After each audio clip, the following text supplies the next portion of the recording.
I know some people think that spring is the only time you can be planting trees and shrubs, evergreens, but actually fall is one of the best times to be planting them. And so even up till the ground freezes, especially if you're looking at larger like 2-gallon, 3-gallon, 5-gallon size pots, you could be going right till the ground is frozen. So it just depends where you live, what time of year that might be. Further north in Ontario, they probably have finished planting. Here we're still able to go at least another month or so planting in the ground. And what happened in the summertime, the sun has been heating up that soil. And they always say the best time for root growth is when the air temperature is slightly cooler than your soil temperature. And you think now, the last few days here, we've been, reaching maybe 15, 18 degrees as the high of the day.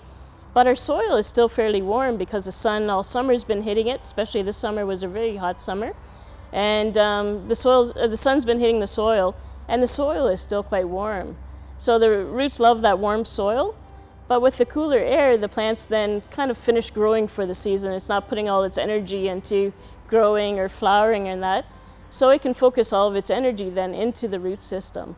So fall is a great time to be planting new shrubs, whether it's spruce or pine or shade trees, and all your flowering shrubs are fine to be planting at this time. One thing that you might want to stop, maybe about a month before the ground freezes up.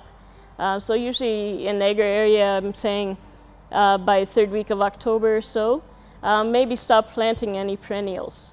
What happens is most of the perennials are in smaller pots when you buy them. If they are in large pots, then you can still go ahead. But if you're planting 4-inch pots, 6-inch pots of perennials or that, if they don't get a chance to really root out before that ground freezes, because it is a smaller root ball, sometimes the frost over the winter will kind of push that root ball back out of the ground. And so you'll usually find them laying on top of the ground in spring and they haven't made it through. So smaller pots kind of finish up by, mid-October, Thanksgiving, just after the third week of October. But any trees and shrubs and evergreens, their roots will keep growing even once the surface of the soil is frozen for the season. The soil lower down is still warm enough for root growth. So you can still have the plant growing roots well into January. So you're not too late to be planting, and actually a great time. The air's cooler, the plant's not losing as much moisture through its leaves, less watering required. And it's just at a time where the plant's kind of going to sleep anyway, so it can focus all of its tension on its root system.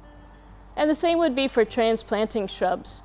If you're looking at moving shrubs in your garden, or maybe your neighbor's getting rid of a shrub they'd like to give you, it's a great time once the plant starts going dormant. So for deciduous plants, once you start seeing those leaves starting to turn their fall color, would be a good indication that would be a great time to transplant. So you're digging it out of the ground. Always try to get as much root ball as possible with it. Remember that the root ball isn't the same size as when you first put that shrub in. So always go a bit bigger. Usually for shrubs and that, I almost want to start out kind of even where the branching ends on the plant, and put my shovel down at that point and start seeing if I'm hitting roots. If the soil has been really dry, before you transplant, even just give it a good soaking a day or two before you go to transplant it. The less soil that is disturbed around the roots, the better, the less shock the plant will go into. So if the soil is moist, it moves much easier, and much easier to dig as well, and less stressful on the plant. So water a couple days beforehand. But yes, just as they're going into their dormancy, again up to about a month before the ground actually freezes solid, you could be transplanting shrubs and trees and moving them around your garden a bit. We'll talk about perennials on another one, but we can also be doing some work there, but we'll discuss that on another video. But definitely with trees and shrubs, be planting new ones in the fall, great time, and also be transplanting. One of the things that you're wanting to do with your trees and shrubs, if they've had any insect or disease problems during the season, so maybe you've seen a lot of mildew on the leaves or black spot on your roses, or maybe you've had a lot of insect problems, whether it's mealybug or whitefly or aphids or that onto it, is you want to be cleaning up those leaves from the garden.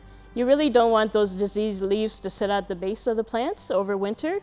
If it's a fungus of that sort, as soon as things start to warm up in the spring, those spores come back to life. And actually the rain in that can splash the spores back up into the plant and reinfect it for the next year. And or birds will pick up a leaf and land somewhere, and they've transported the disease that way. So if you haven't had any shrubs or that's had any diseases on them especially, make sure you're cleaning up that debris. Even the trees in that, this year we see a lot of tar spot on the Norway maples. You'll see a big black, kind of loony, toony size of spot onto the leaf, kind of a leathery black spot. You don't want to leave those leaves sit there and reinfect in the spring. So make sure you're cleaning up any debris from plants that have been diseased, or even insects will overwinter in that leaf debris on the ground. So if you've had a problem in that area, make sure you're cleaning up and getting rid of those leaves. We'll tell you in another video what you can do with good leaves, but those ones you don't want sitting around in the garden. You can also be treating your shrubs even once they go dormant. So if you've had a lot of insect problems on them and you don't want any eggs in that to overwinter on the plants, you can be spraying a dormant oil, or you can also find horticultural oil. The dormant oil and horticultural oil, when you spray, you have to coat all the branches. And what that does is suffocate anything overwintering onto the plants before it goes through the winter. You can also do that early spring again. If you've had a lot of diseases, say 9-barks always get a lot of powdery mildew, or certain plants that roses and that you're always getting a lot of diseases on. Some of those spores will overwinter on the stems themselves, even once the leaves have dropped. So spraying with lime sulfur is a great organic fungicide that you can be using. You can even mix it in with the dormant oil or horticultural oil and just spray on the stems that are remaining in the fall. You want to be doing that while the daytime temperature is at least 5 degrees or warmer. And it's just a good way to stop anything from overwintering and becoming the same problem next year, and just getting ahead of those things. So just a few things we can be doing to keep our shrubs healthy. You don't want to really be fertilizing your shrubs at this time. And that's just because, again, you don't want to be forcing out new growth. Most fertilizers, even the organic ones, will kind of encourage them to push out new growth. But once the shrubs have lost their leaves, or the evergreens have kind of stopped growing for the season, you do really want them to stay dormant for the winter. You don't want to be encouraging new growth if we go into the winter warm or have a warm February or something. So you should have stopped fertilizing your shrubs in that probably back by the end of August. But don't be putting anything fertilizer-wise around your trees and shrubs at this time of year. Make sure that if you are using like the lime sulfur, horticultural oil, or dormant oil on your plants, make sure you ask at the garden center and make sure that it is a plant that's safe for that. It will say on the labels as well. I know lime sulfur you can't use on Japanese maples, for example, or most maples. So make sure you're reading the directions, or ask lots of questions when you come in.